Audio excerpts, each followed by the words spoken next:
Hey everyone, welcome to our sew along of the Mccall's 8035. Today we'll be sewing a Peplum shirt using view A. I am 5'5" and my measurements are bust 37, waist 32, hips 42. I'll be sewing a size medium. Changes I made were using a 1/4 inch elastic rather than a 3/4 inch elastic. So go cut out your fabric using pieces 1 through 6, 10, and 11, and don't forget to transfer all your markings and notches. Make sure you cut out and fuse your interfacing to pieces 3 and 4. You're going to want to take your front and back bodice pieces and place them right sides together.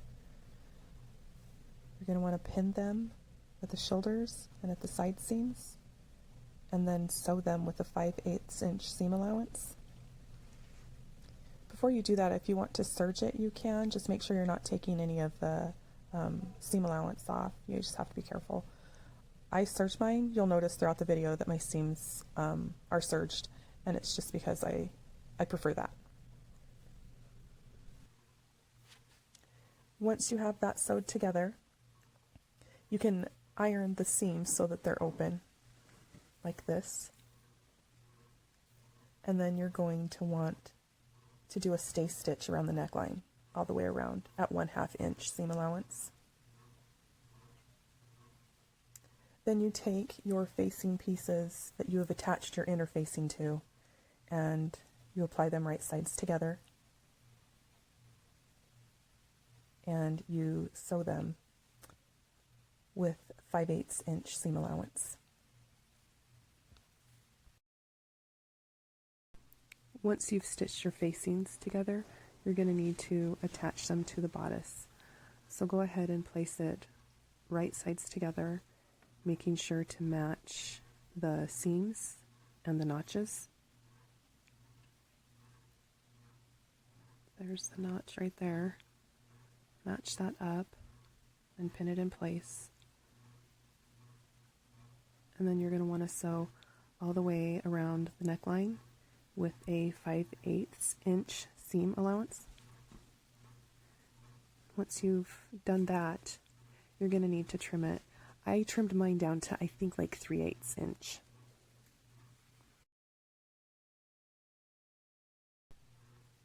Once you've trimmed it, if you want to go ahead and grab your iron and iron the seam allowance towards the facing, it's going to make it a whole lot easier to do the understitching. So just iron that all towards the facing. It doesn't have to be perfect, you just want to get it going that direction. It's kind of hard right there. But I have this cute little portable cutting mat and ironing board. It's portable, so I can take it wherever I need it. So you're gonna go ahead and stay stitch right there, all the way around the collar. Also, you'll notice I did finish the facing with my serger right there, and so you need to finish yours as well, whether you zigzag it or turn it under. But I went ahead and serged mine. And then you're gonna want to fold it in, and I iron a lot. I just feel like everything goes a little bit better if I iron. Once you have it ironed, you're going to need to tack that facing down to the seams. So go ahead and take a needle and thread and just use a few stitches and do some hand stitching and tack that in place so it doesn't flip up. If you want to take a, I don't know, I guess you could take the sewing machine and go all the way around. I don't see why you couldn't do that. I was just trying to follow what the directions said. So I'm tacking it down using hand stitching. Once you finish the one shoulder, then you're going to want to go around to the other one.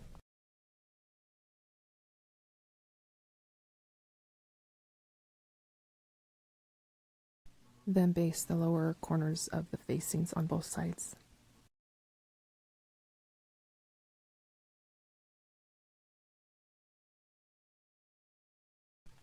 Okay, now you need to lap your right front over the left. So if you're wearing it, it will be your right.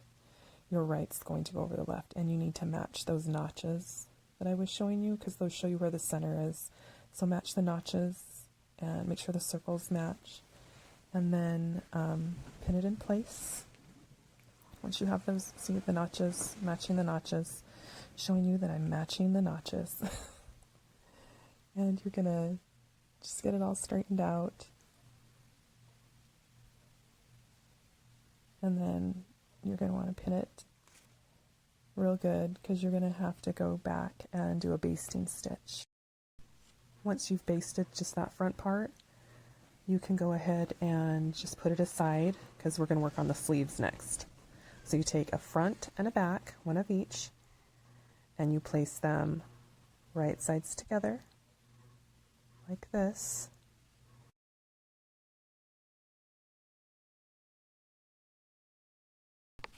See, we have right sides together again, and then we're going to go ahead and use a 5/8 inch seam allowance and stitch it right here on the edge.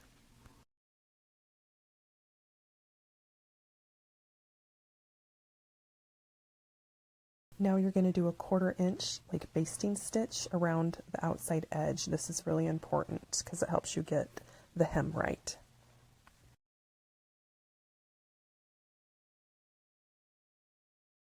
Okay, so as you can see, I've serged my edges, and now what you want to do is fold up about a 1/4 inch, and about where you did that little basting stitch, you're just going to fold it up and iron it into place, because this is going to help you be able to hem the sleeve. So you got to iron all the way around, and I start in the middle and then do the outsides just because it helps me get it more even. I don't use a seam gauge the whole way. I just kind of eyeball it, and I think it matched really good. So got it all ironed in. Okay, so this next part is probably the trickiest part. That 1/4 inch like basting stitch that you did, you need to go in and kind of gather a little bit. You're not doing it a whole lot. You're just pulling those threads enough that that 1/4 inch hem that you ironed up just kind of curls up. You'll see here in a minute how it just kind of starts to curl in. This helps to ease in the fullness of the sleeve so that it will look nice and even. You can see how it's starting to curl in. Now you're going to want to turn it under another 5/8 of an inch for the hem. And you're going to be enclosing all the kind of gathered area, and it's going to look really nice and neat. You don't even really have to, because I serged the edges of mine, you don't even really have to do that because it's all going to be enclosed in the hem. So I'm just going around and I'm measuring 5/8 inch. I started there in the middle because it's straight, and down there where the seam is, I started there first just because it's straight and there was no fullness that needed eased in there. And then I did the outsides, and you just kind of iron a little bit, turn it under 5/8 inch, iron a little more, pin it, and you just kind of ease it in. Okay, you can see how it's kind of starting to come together. You can see how the hem is all getting straight. I needed to ease it in a little more right there, so I pulled my threads a little bit, and then I'm just kind of touching up here and there, making sure it looks nice and neat, flattening certain parts, measuring, and just pinning, making sure it's ready to be hemmed and have that seam put in. Give it a nice press, and then you turn it over and you look and make sure there's not any crinks or wrinkles or weirdness, because the outside is what you really want to look nice. So you just kind of iron everything out nice and straight and get any wrinkles out, because you don't want to sew over anything that's going to be wrinkled. So you just want it to be nice and straight and even.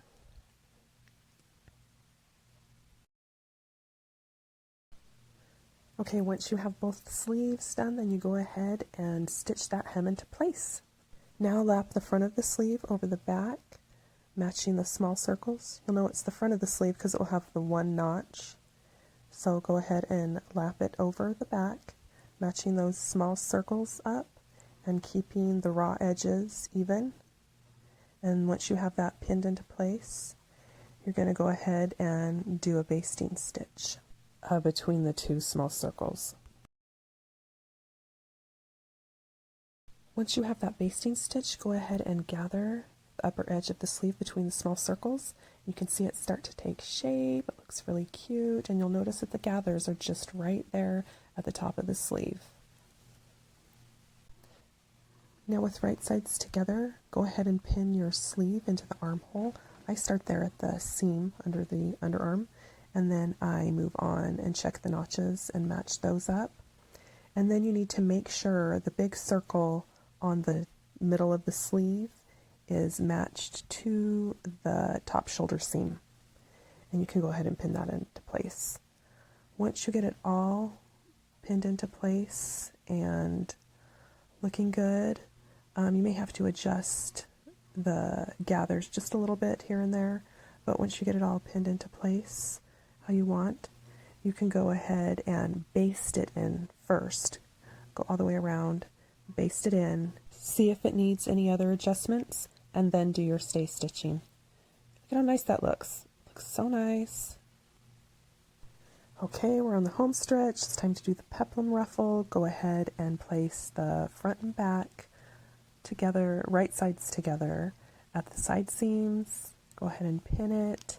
Then we're going to be sewing it with a 5/8 inch seam allowance. And if you want to finish those edges with a serger, you can. I always do. Okay, so now I am ironing those seams open just because I like to. Okay, now you're going to want to go in and put a 1/2 inch stay stitch up at the top of the peplum, and then you're going to turn the edge up, the bottom edge up, and about 1/4 inch, and iron that in place. You're going to do a narrow hem, so 1/4 inch is about perfect. So I just kind of eyeball it, go all the way around, ironing it really good, making sure it looks nice and even, and then it's ready for the hem. Now you're going to take that peplum, flip it inside out, and match the notches right sides together onto the bodice. Now we're going to do this part a little differently. We're going to attach it using a 5/8 inch seam allowance because we are only doing a peplum top. We're not doing a dress, and that way we can use a smaller elastic, being a 1/4 inch elastic instead of the 1/2 inch or 3/4 inch that the pattern calls for.